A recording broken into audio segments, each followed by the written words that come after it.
할렐루야.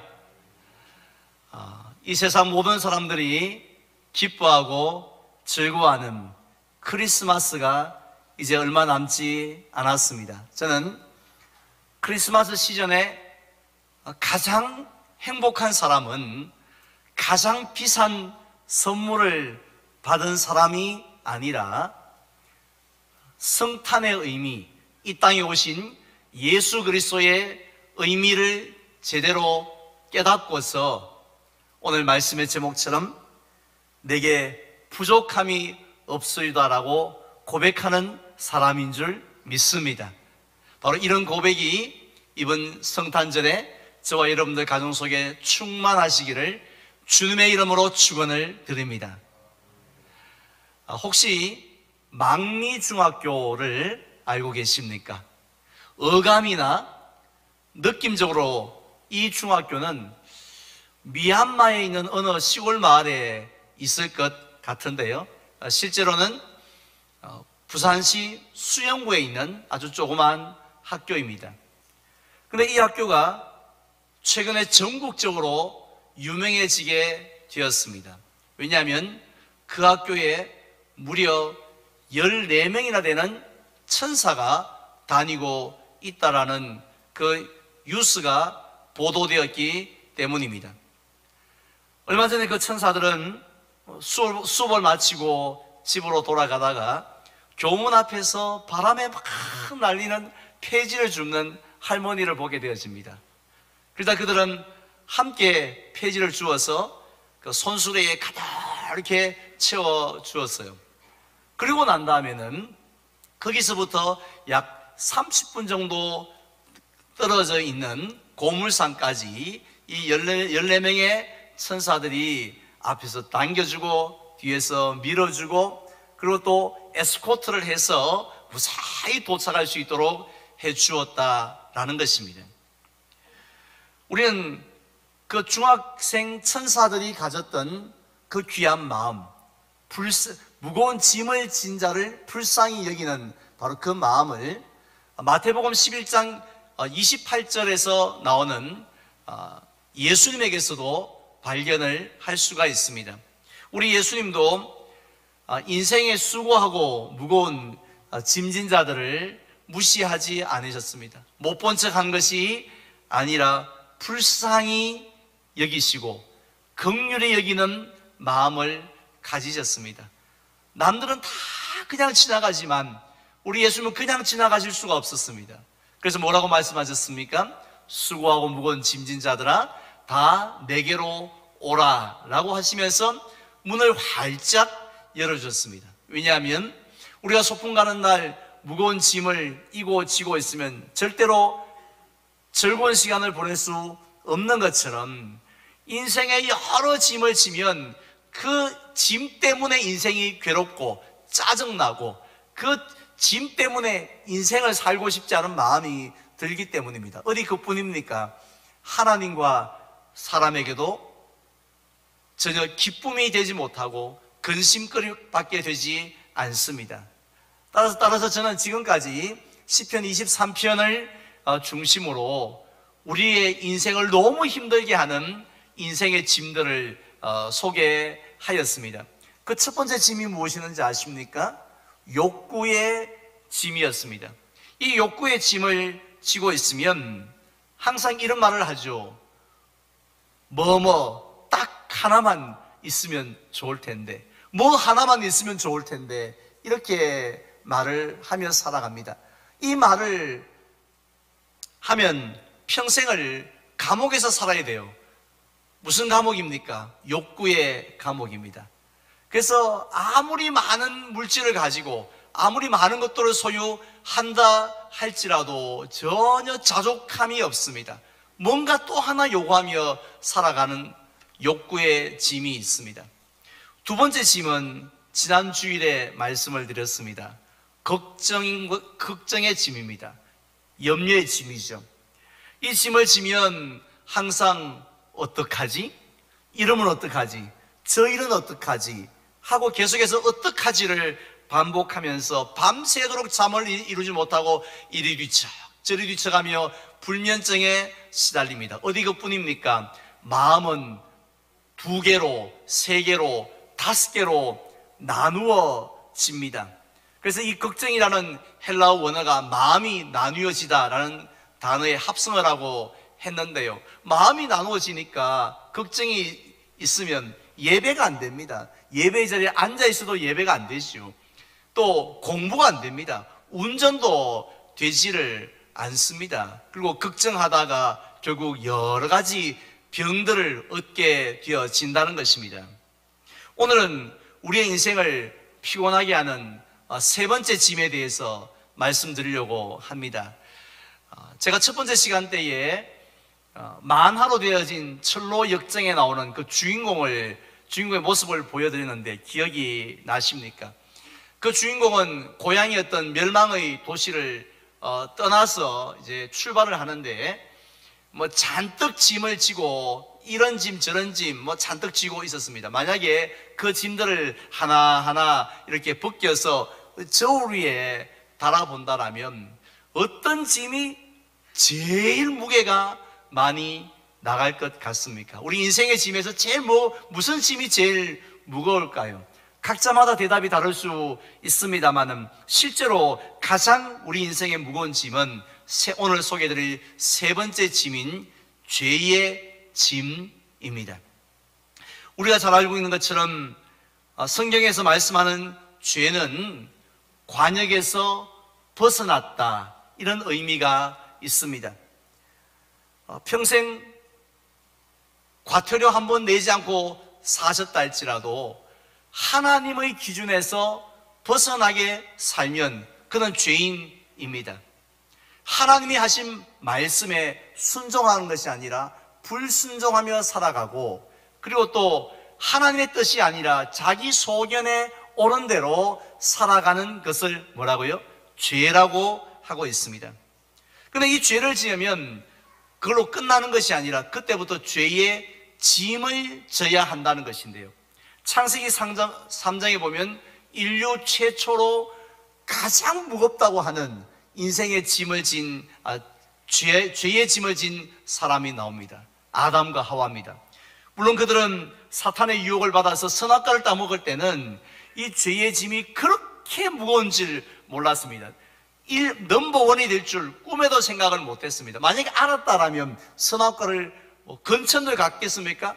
쳐다보긴들 했겠습니까? 아유 끔찍하다, 손사래를 쳤을 것인데 그렇게 생각하는 것이 아니라 도리어 우리가 저 죄를 지으면, 불순종하면 우리의 눈이 환하게 열려서 하나님 같은 존재가 될 수 있다고. 따라서 이런 절호의 찬스를, 비록 불순종인 건 알지만 이런 절호의 찬스를 내가 놓쳐서는 안 된다라고 생각하면서 덥석 그 일을 이렇게 저지르고 말았던 것입니다. 그런데 범죄하고 난 그 이후에 어떠했습니까? 그들은 하나님의 무서운 심판을 받습니다. 저주를 받습니다. 그 저주는 영적인 죽음이었습니다. 육신의 죽음도 고통스럽지만 이 영적인 죽음이라는 것은 그동안 누려왔던 하나님과의 친밀한 교제가 끊어지는 거예요. 그래서 아담아 네가 어디 있느냐라고 아담의 이름을 부르셨을 때에 너무 두렵고 부끄러워서 숨을 수밖에 없었던 그 모습 속에서 교제가 단절되어진 것을 봅니다. 어디 그뿐이었습니까? 사탄은 뱀은 말할 것도 없고, 남자는 남자대로 형벌을 받고 여자는 여자대로 형벌을 받습니다. 그리고 조금도 부족함이 없는 에덴 동산에서 쫓겨나게 되었지 않습니까? 결국 죄의 결과는 행복이 아니고 사망이었습니다. 로마서 5장에 보면 이러한 아담 한 사람의 불순종은 그 불순종으로 끝난 것이 아니었습니다. 마치 우리가 뒤에 문을 쫙 열어놓으면 공기가 찬바람이 싹 몰려들듯이 아담이 불순종으로 인하여서 죄를 지었을 때에 세상으로 들어오는 죄의 문을 열어버린 것과 같았습니다. 그래서 그 죄가 몰려 들어왔고 그 죄로 말미암아 사망이 이 세상에 드디어 찾아오게 됐다고 했습니다. 따라서 모든 사람이 죄를 범하였음에 하나님의 영광에 이를 수 없었다고 했고, 의인은 없나니 하나도 없었다고 했습니다. 이 말씀은 무슨 의미합니까? 우리들 중에 죄의 짐을 지지 않은 사람은 없다라는 것입니다. 모든 사람이 다 가장 무거운 그 죄의 짐을 지고 살아가게 되었다는 것이에요. 오늘 본문에 나오는 다윗도 예외가 아니겠죠? 우리는 흔히 다윗을 동시대의 사울 왕과 자주 비교하면서 다윗은 대단한 인물로 생각하고 사울은 형편없는 인간으로 우리는 우습게 봅니다만은, 실제로 다윗은 그렇게 도덕적으로 깨끗한 사람이 아니었습니다. 우리가 잘 알고 있는 것처럼 그는 우리아의 아내 바세바와 간음죄를 지었죠. 그리고 그 우리아를 죽이는 살인죄를 지었습니다. 그리고 나단 선지자가 와서 책망을 할 때까지 눈물 한 방울 흘리지 아니하고 죄를 감추려고 했던 아주 뻔뻔한 그런 사람이었습니다. 이런 죄를 지어봤기 때문에 다윗이 그 죄의 짐을 지고 얼마나 괴로워했는지, 얼마나 고통스러워했는지를 우리에게 시편에 나오는 여러 참회 시를 통해서 잘 보여주고 있습니다. 먼저 시편 32편에 보면은 그는 이렇게 고백합니다. 내가 종일 신음함으로 내 뼈가 쇠하였도다고 했습니다. 그냥 아파서 가끔씩 신음하는 게 아니라 하루 종일 잠시도 쉬지 않고 계속해서 신음했다는 거예요. 그래서 자기 뼈가 쇠할 정도까지 고통을 당했다는 겁니다. 뭐 때문에요? 죄의 짐이 누르고 있으니까요. 38편으로 넘어가 보면은 주의 화살이 나를 찌르고 주의 손이 나를 심히 누르시기 때문에 내 살에 성한 것이 하나도 없고 내 뼈에조차도 평안함이 없었다고 했습니다. 뭐 때문에요? 죄의 짐을 한번 져보니 그렇더라는 것입니다. 특별히 4절 말씀에 보면 내 죄악이 내 머리에 넘쳐서 무거운 짐 같으니 내가 감당할 수 없나이다 했습니다. 우리가 인생을 살아가면서 힘들지만 감당할 수 있는 짐들이 있지 않습니까? 내가 군인으로 내가 이 짐을 감당해야지, 내가 아버지로 이 짐을 감당해야지, 이렇게 감당할 수 있는 짐이 있는데 도저히 미션 임파서블, 도저히 감당할 수 없는, 엄두도 낼 수 없는 그런 짐이 바로 뭐냐 하면 죄의 짐이라는 겁니다. 얼마나 그 죄의 짐이 무거웠으면 시편 51편에서 다윗은 이렇게 고백합니다. 주의 얼굴을 내 죄에서 돌이키시고 내 모든 죄악을 지워 주시옵소서. 우리 성도님들은 기도하실 때 어떤 기도 제목을 가지고 기도할 때에 막 간절하게 부르짖습니까? 제가 보니까 이 질병의 문제를 가지고 기도할 때도 간절히 부르짖습니다. 의사는 아무것도 할 수 없다라고 말하는 그 상황 속에서 하나님만 바라보면서 하나님, 이 병을 고쳐주십시오. 나를 살려주십시오. 이 암을 이기게 하여 주십시오. 그렇게 기도할 때, 보통 때 기도할 때는 그냥 점잖하게 기도하시는 분이 얼마나 간절하게 기도하시는지. 그런데 그 질병의 기도보다도 제가 보니까 더 간절하게 기도하는 제목이 하나 있습니다. 그래서 바로 자식에 대한 기도예요. 부모 마음은 다 똑같은 것 같습니다. 자식의 문제를 가지고 기도할 때는 자기 몸의 병보다도 더 간절하게 부르짖습니다. 그런데 오늘 본문에 보니까 다윗은 자식의 문제도 있었고 몸의 질병도 왜 없었겠습니까? 그런데 그 어떤 문제보다도 주여 내 죄를 사하여 주시옵소서. 제발 좀 이 죄의 짐을 좀 벗겨 주십시오. 하루 종일 주님의 화살이 나를 찔러내 사는데 내가 그 하나님이 찌르는 그 화살 때문에 내가 견딜 수가 없사오니 이 죄를 용서하여 주시고 우슬초로 나를 정결하게 해달라고 그렇게 지금 하나님 앞에 매어 달리고 있는 것 아닙니까? 왜냐하면 가장 무겁고 가장 고통스러웠기 때문입니다. 바로 이러한 다윗을, 이런 짐을 지고 있는 다윗을 하나님께서 불쌍히 여기신 거죠. 그 망미중학교 천사들이 할머니를 불쌍히 여기신 것과 비교할 수 없을 정도로 우리 주님께서 다른 인생의 짐을 지고 있는 것도 불쌍하지만 그 죄의 짐을 지고 있는 것을 그냥 보고 넘어가실 수 없었습니다. 그래서 하나님께서는 다윗에게, 오늘 우리에게 두 가지의 은혜를 주셨습니다. 그 두 가지 은혜가 오늘 본문인 3절에 잘 나타나 있습니다. 우리 3절 말씀 다 함께 봉독할까요? 내 영혼을 소생시키시고 자기 이름을 위하여 의의 길로 인도하시는도다. 아멘. 한번 따라할까요? 소생시키시는 은혜. 예, 죄의 짐을 지고 있는 우리에게 소생시키시는 은혜를 주시겠다고 말씀하고 있습니다. 영어 성경에 보면 소생시키다라는 단어는 우리가 잘 알고 있는 리프레시라고 해요. 리프레시. 다시 신선하게 한다는 거죠. 논산훈련소에서 고된 훈련을 받는 훈련병들이 제일 기뻐하는 소리가 뭔지 아십니까? 가장 기다리고 가장 행복해하는 소리는 바로 10분간 휴식이라는 시간입니다. 50분 동안의 훈련이 아무리 힘들었다 할지라도, 파김치가 되었다 할지라도 10분간 휴식이라면 모든 훈련병들이 막 얼마나 좋아하는지 너무 기뻐합니다. 비록 짧은 10분이지만 그 10분의 시간을 통해서 몸도 회복되지만 중요한 것은 마음이 새롭게 되어집니다. 얼굴에 생기가 막 도는 거죠. 이게 바로 리프레시입니다. 어디 군인들만 리프레시가 필요할까요? 일상에서 지친 모든 사람들이 휴식 시간을 가지는 이유, 휴가를 가는 이유, 또 그 비싼 돈 내고 카페 가서 달달한 커피를 마시는 이유, 그 이유는 바로 리프레시가 필요하기 때문에, 소생이 필요하기 때문에 그렇습니다. 그런데 하나님께서 지금 다윗이 내 영혼을 소생시키시고 라고 했을 때에 이 말씀의 의미는 뭐냐면, 단순히 하나님께서 이 다윗의 영혼을 좀 쉬게 하시고 휴가를 좀 며칠 보내주셨다, 그런 의미가 아닙니다. 영혼에 도움이 되어지는 에너지 드링크, 좀 달달한 음료수를 좀 주셨다, 그런 말씀도 아닙니다.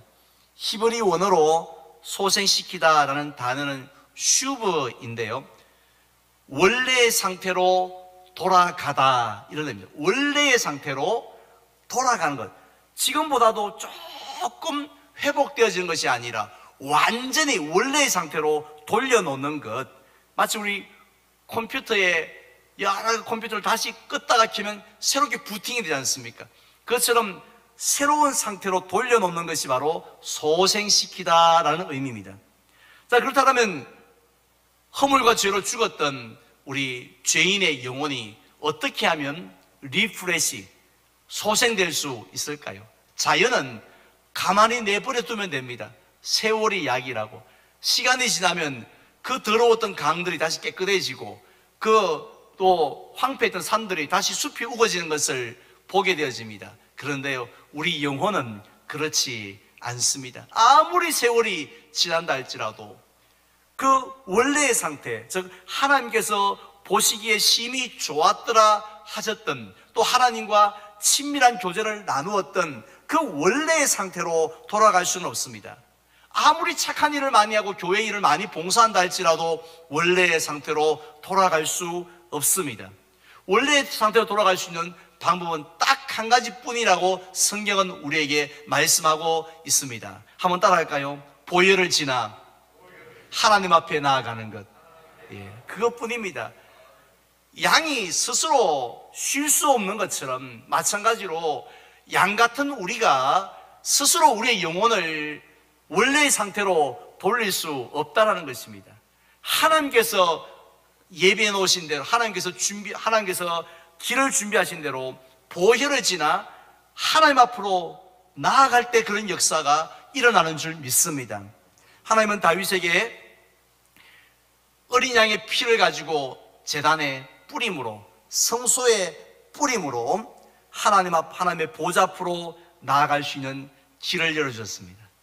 그래서 그 하나님 앞에 믿음으로 나아갔을 때에 그의 진홍같이 붉었던 그 죄, 목보다 검었던 그 모든 죄가 눈과 같이, 또 양털같이 희게 되어진 줄 믿습니다.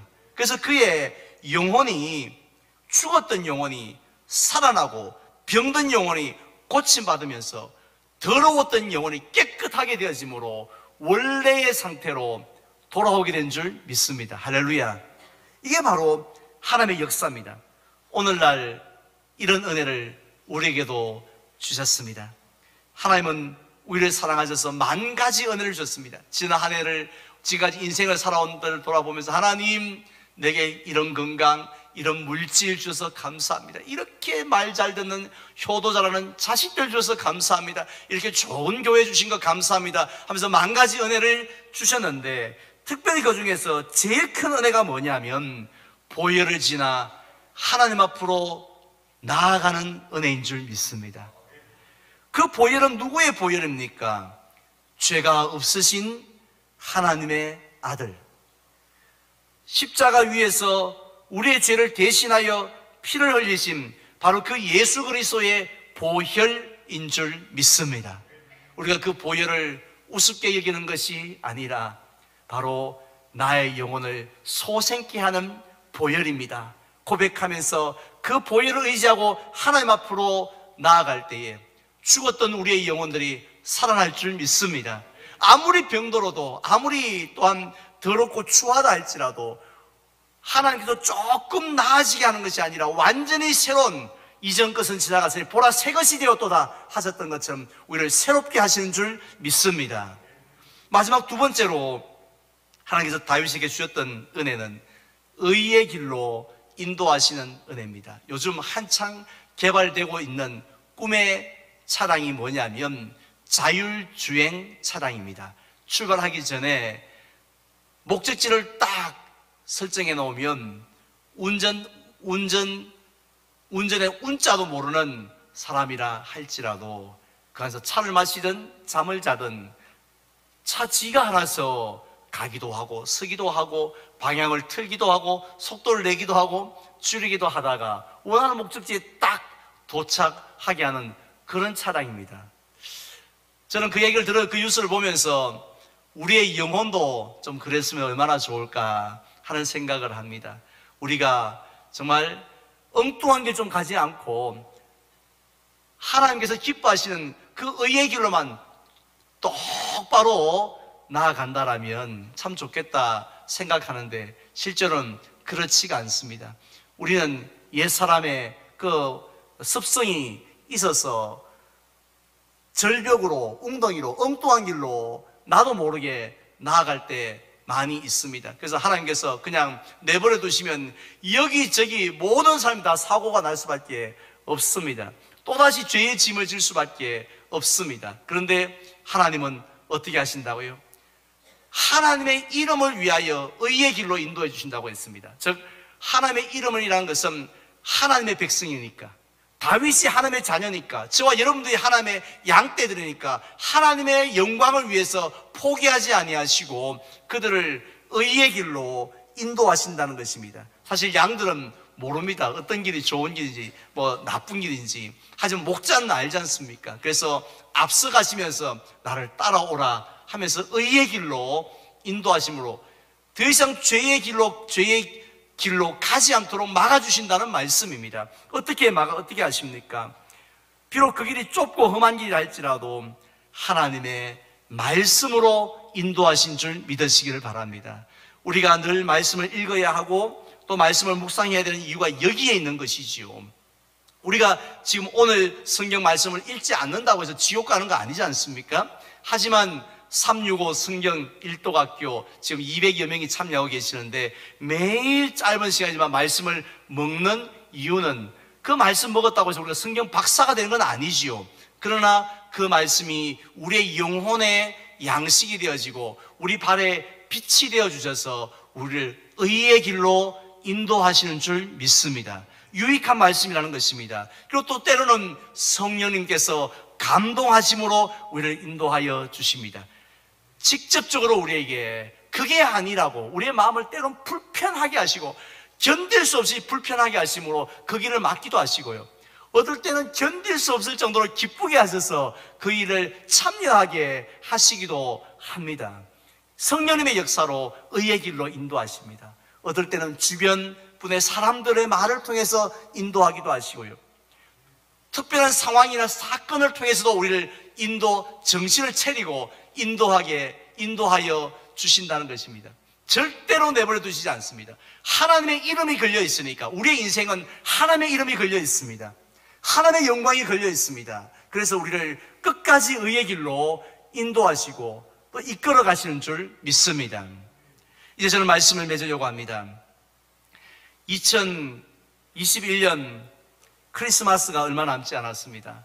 세상 사람들은 작년에도 그랬던 것처럼 이번 크리스마스에도 이렇게 고백할 겁니다. 내게 부족한 것이 너무 많다. 많아도 한두 가지가 아니다. 너무 많다라고 할 것입니다. 하지만 저와 여러분들은 반대로 내게 부족함이 없으리다라고 고백할 수 있는 그런 행복한 크리스마스가 될 줄 믿습니다. 이유가 뭡니까? 우리의 목자 되신 여호와 하나님께서 우리의 짐을 벗겨주시기 때문입니다. 무슨 짐요? 우리 인생을 가장 힘들게 하고 가장 고통스럽게 하는 그런 죄의 짐을 벗겨주시기 때문입니다. 누구를 통했어요? 예수님을 통했습니다. 예수님을 통해서 예수님의 그 보혈로 우리의 영혼을 소생시켜 주시기 때문입니다. 또 우리를 의의 길로 친히 인도하여 주시기 때문에 우리들은 우리의 죄의 짐을 벗고 살아갈 수 있습니다. 따라서 우리가 크리스마스 때 우리가 여러 가지 이유들로 사람들이 기뻐하시지만 저와 여러분들은 하나님 예수 그리스도의 나심을 통해서 우리의 이 죄의 짐, 다윗이 고백하였던 탄식했던 그 죄의 짐으로부터 우리를 완전히 벗겨주시니 감사합니다. 죄의 짐을 내려놓을 수 있게 해주신 것 감사합니다. 그래서 지금 죽어도 천국 갈 수 있는 그 은혜 주셨고, 그리고 또한 지금도 의의 길 걸을 수 있도록 하나님이 나를 이끌어 주신 것 감사합니다라고 기뻐할 수 있는 이번 성탄절이 되시기를 바랍니다. 그래서 정말 이번 성탄절이 주 안에서 메리 크리스마스, 정말 즐겁고 행복한 그런 성탄절이 되시기를 주님의 이름으로 축원을 드립니다.